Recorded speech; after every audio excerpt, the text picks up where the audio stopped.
Дэлхийн нийтээр жил бүрийн 12 дугаар сарын 1-ний өдрийг дохын эсрэг олон нийтийн анхаарал хандуулах өдөр болгон тэмдэглэдэг бөгөөд Монгол улсад төрийн болон төрийн бус байгууллагууд хамтран тэмдэглэсээр 20 гаруй жил болж байна.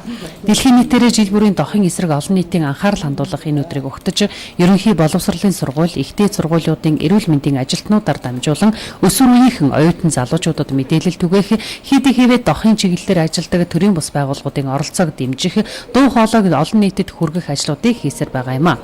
Ховд аймгийн эрүүл мэндийн газраас тус өдрийг өгсөн арга хэмжээний хүрээнд эрсдлээс бид өөрсдийгөө сэргийлээ зөвлөгөөн дүрийн тоглолтыг Ховд их сургууль, Хөгжил политехник коллежийн 150 гаруй оюутан залуусыг хамруулан зохион байгууллаа. Мөн иргэдийг сайн дурын зөвлөгөө шинжилгээнд үн төлбөргүй хамруулах зэрэг олон ажлыг зохион байгуулсан юм а. Ялангуяа оюутан залуучуудыг хамарсан үзлэг шинжилгээг бол үн төлбөргүйгээр бид нар хийж гүйцэтгэлээ.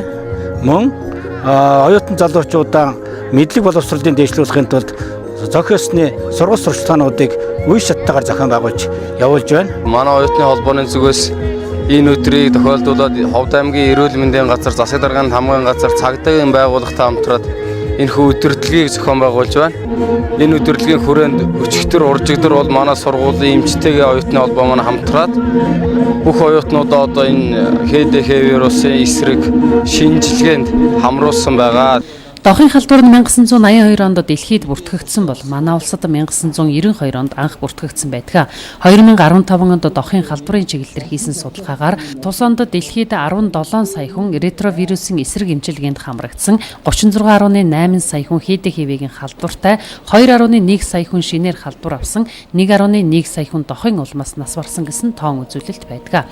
Тэгвэл манай улсын хувьд ХДХ-ийн халдварын тархалт нийт хүн амын дунд 0.1%-аас байгаа бөгөөд дэлхийн эрүүл мэндийн байгууллагын ангиллаар халдварын тархалт багтаа оронд тооцогддог. Энэ нь шатны байгууллагуудын зүгээс авч хэрэгжүүлж байгаа арга хэмжээний үр дүн гэж хэлж болох юм а. Манай улсад ХДХ-ийн халдвар нь 2016 оны байдлаар 218 дахь тохиолдолд бүртгэгдээд байгаа юм. Ховд аймагт зохион байгуулсан дээрх арга хэмжээ нь дохын халдвараас өөрийгөө болон бусдыг урьдчилан сэргийлэхэд чиглэсэн чухал ажил боллоо хэмээн зохион байгуулагчид нь дүгнэж байлаа.